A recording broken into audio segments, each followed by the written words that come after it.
Assalamualaikum warahmatullahi wabarakatuh. Selamat pagi.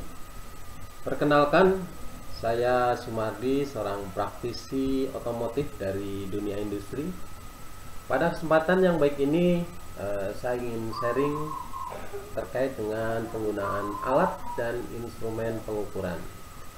Untuk Bapak dan Ibu guru pengampu pelajaran otomotif dan siswa-siswi yang ingin belajar lebih mendalam terkait dengan dunia otomotif atau ingin bekerja pada perusahaan otomotif, bisa melihat, menyaksikan, dan juga mendengarkan dan memahami apa yang akan saya sampaikan.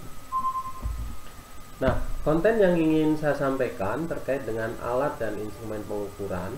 Yang pertama adalah alat dan instrumen pengukuran. Yang kedua, peralatan tangan. Yang ketiga, peralatan udara atau air tool. Yang keempat, alat-alat pengukur. Yang kelima, autolift. Yang keenamnya, dongkrak. Pada part yang pertama ini, saya akan sampaikan terkait dengan alat dan instrumen pengukuran. Dasar-dasar dari alat dan instrumen pengukuran adalah konsep dasar untuk menggunakan peralatan dan instrumen pengukur. Yang pertama, kita akan pelajari penggunaan dan fungsi daripada alat itu dengan baik dan benar. Yang kedua, kita akan mempelajari cara yang tepat untuk menggunakan alat ataupun instrumen pengukuran. Yang ketiga, bagaimana kita bisa memilih alat yang sesuai untuk kita gunakan dengan benar dan sesuai. Kemudian yang keempat, tentunya kita harus selalu konsisten dan tetap teratur dalam menggunakan alat-alat yang akan kita pilih. Dan yang kelimanya, tentunya alat dan instrumen yang akan kita gunakan harus kita pelihara dan tentunya kita harus menjaganya dengan baik. Nah, peralatan tangan ini ada beberapa macam. Kalau kita lihat di sini ada beberapa kunci shock, kemudian atau yang sering disebut dengan socket red set ya. Jadi satu kesatuan, satu set ini ya. Kemudian yang keduanya atau sering disebut dengan kunci ring atau pocket wrench ya. Dan yang ketiganya adalah opened wrench atau sering disebut dengan kunci pas. Nah, alat ini secara lebih mudah adalah untuk melepas atau mengganti baut atau mur ataupun melepas part-part yang lain. Kita akan lihat fungsi atau kegunaan dari peralatan berdasarkan kecepatan dalam penyelesaian pekerjaan. Yang pertama adalah ratchet handle atau sering di lapangan disebut dengan cotrack ya. Ini biasanya untuk membuka supaya lebih cepat pada kondisi yang sempit ya. Nah, kemudian yang keduanya adalah sliding handle. Ini juga sama untuk mempercepat membuka baut, tapi kondisinya adalah pada kondisi yang lebar ya, tidak sempit. Dan yang ketiganya adalah spinner handle. Ini bisa digunakan untuk membuka pada kondisi awal maupun pengendoran dengan cepat pada kondisi yang sempit pula.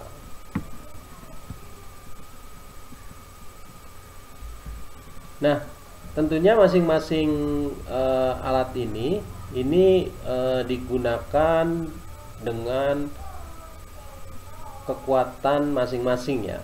Jadi kalau kita lihat semakin panjang alat yang kita gunakan, maka dia akan memiliki kekuatan yang semakin besar. Ya, ini ada untuk kekuatan yang kecil itu lebih pendek, kemudian yang menengah lebih panjang lagi, kemudian momen atau kekuatan yang besar ini dengan alat yang lebih besar.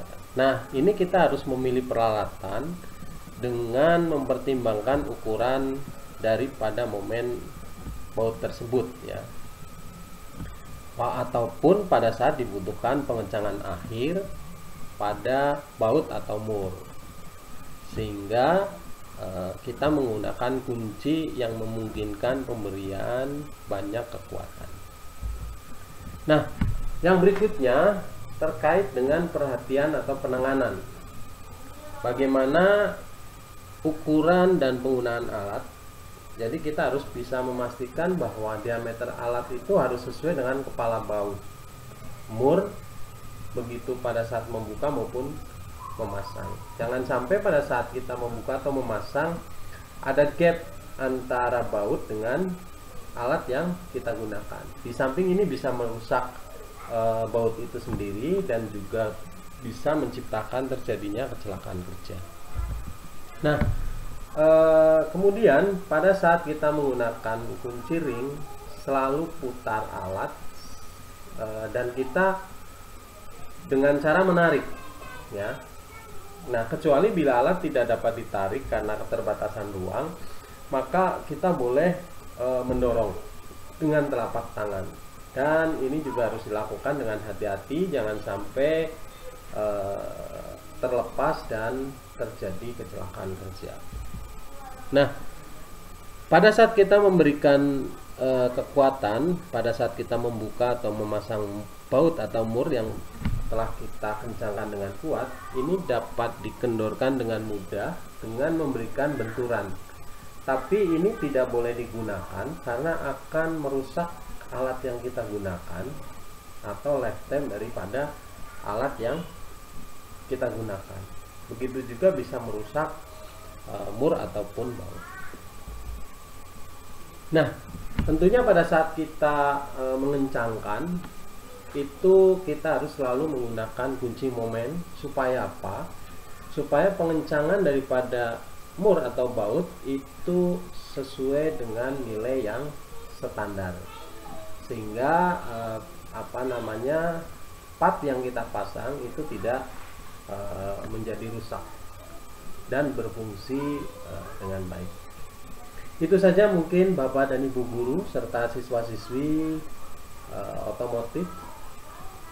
Mudah-mudahan ini bisa bermanfaat dan berguna untuk keterampilan kita dalam menggunakan alat atau peralatan tangan pada saat kita bekerja. Terima kasih. Sampai jumpa lagi dengan Sumardi, praktisi otomotif dari dunia industri. Salam